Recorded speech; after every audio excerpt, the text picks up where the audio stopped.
Hello everyone, welcome to my YouTube channel रूलियर stocks. आज इस वीडियो में हम बात करने वाले हैं मार्केट आउटलुक को लेकर, और उसके बाद हम बात करने वाले हैं दो ऐसे हाई कन्विक्शन आइडियाज की जो मुझे लगता है आपके पोर्टफोलियो को एक हेज भी देते हैं, और मुझे लगता है इतनी वॉलेटाइल मार्केट में ये बिल्कुल सेफ बेट्स हैं, और मुझे लगता है आपको इन पे ध्यान देना चाहिए। अगले एक साल के लिए मुझे लगता है ये निफ्टी को आउट परफॉर्म करने का दम रखते हैं अच्छे से।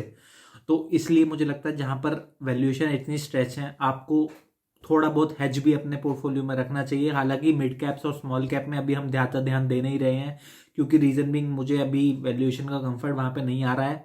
हालांकि कुछ लार्ज कैप स्टॉक्स हैं जहां पे हम थोड़े बहुत एकोमुलेशन कर रहे हैं।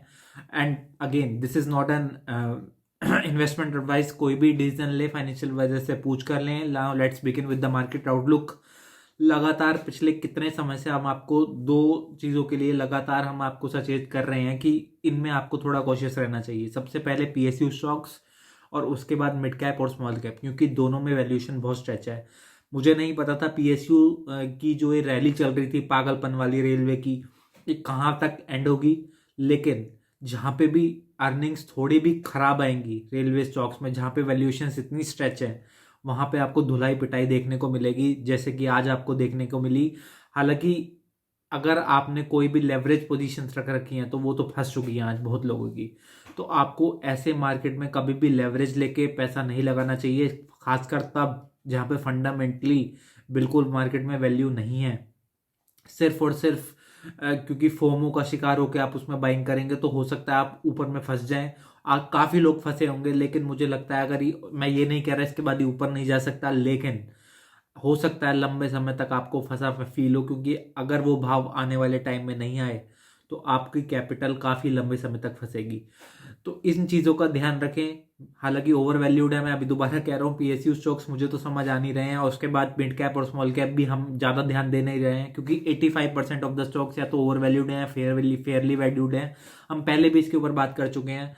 हालांकि अगर आप बहुत श्योर हैं किसी कंपनी के लिए, इसकी उसकी वैल्यूएशन के लिए और आगे जाके उसकी अर्निंग के लिए, तो ही स्मॉल कैप और मिड कैप में पैसा लगाएं, वरना अभी मुझे लगता है थोड़ा रिस्की है।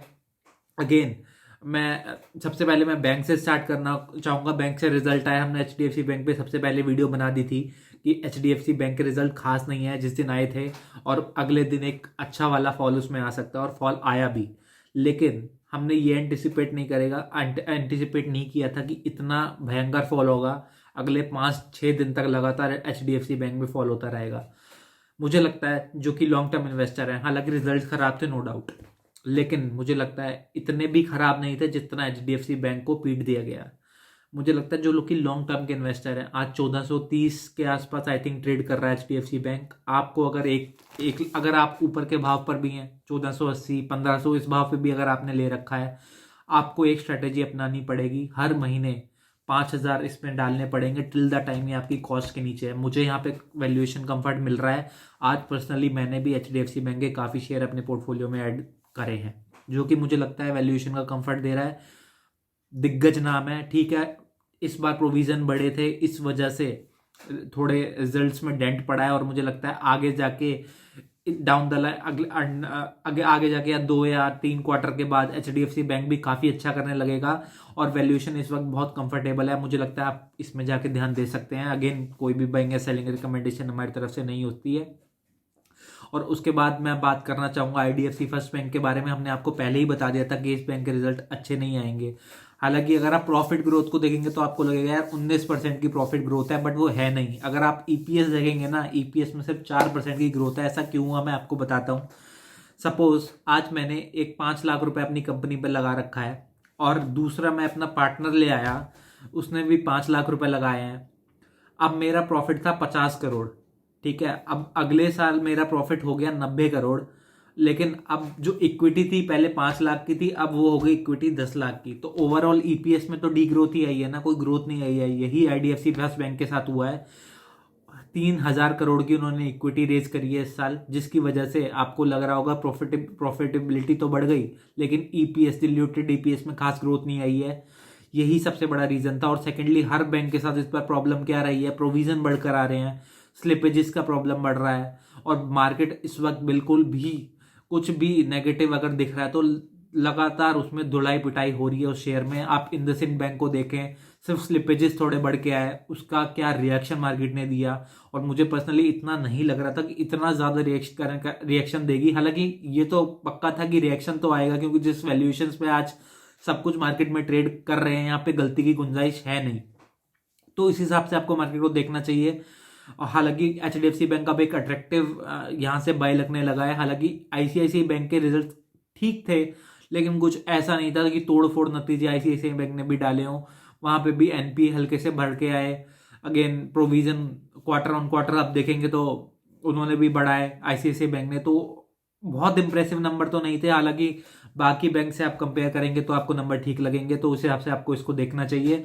और मुझे लगता है एक मैं इन्वेस्टमेंट आइडिया तो मैंने नहीं कहूंगा इसे, लेकिन मुझे लगता है कि अगर आज आपको भारतीय बाजार बहुत महंगा लग रहा है, जो कि मुझे लग रहा है लिटरली है इस वक्त, लग क्या रहा है, और मुझे लगता है एक अगर मैं इसको एज ए हैज अपने पैसे को कहीं रखना चाहूं तो मैं आपको एक आइडिया दे सकता हूं।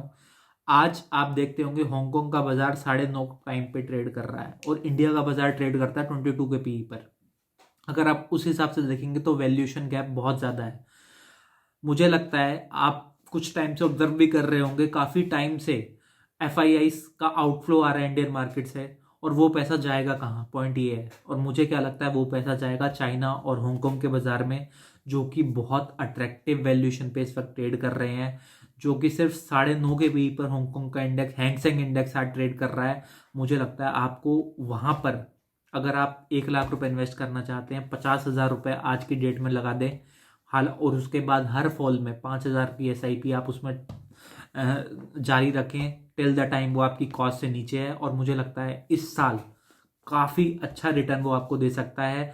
5 साल की अंडर परफॉर्मेंस हांगकांग में खत्म हो सकती है, ऐसा मेरा पर्सनल व्यू है। अगेन कोई भी सेलिंग या बाइंग रिकमेंडेशन नहीं है। अगेन आप उनसे पूछेंगे कि कैसे हम हैंगसेंग में इन्वेस्ट कर सकते हैं, उसके लिए एक ईटीएफ है, Nippon India ETF, Hang Seng ETF, जो कि आज जिसका एनएवी है 227 रुपए। और मुझे लगता है आपको अगर आपका 1 लाख रुपए है, आप 50,000 इन्वेस्ट करिए, हर फॉल में आपको 5,000 रुपए इसमें ऐड करने चाहिए। और मुझे लगता है इस साल पर्सनली बहुत बढ़िया वाला रिटर्न आपको ये बना के देगा। इंडियन बाजार में हालांकि आपको थोड़ा रिस्क लग सकता है इस वक्त, लेकिन मुझे लगता है वहां पे वैल्यूएशन बहुत बहुत कंफर्टेबल है। इतनी खराब भी हांगकांग की कंपनियां नहीं है जितनी लो वैल्यूएशन पे वो इस वक्त ट्रेड कर रही हैं। तो मुझे लगता है आपको वहां पे ध्यान देना चाहिए। अगेन डिसीजन ले फाइनेंशियल वजह से पूछ कर लें। अगर वीडियो पसंद आई हो तो शेयर करें, लाइक करें, कमेंट करें। Thank you so much.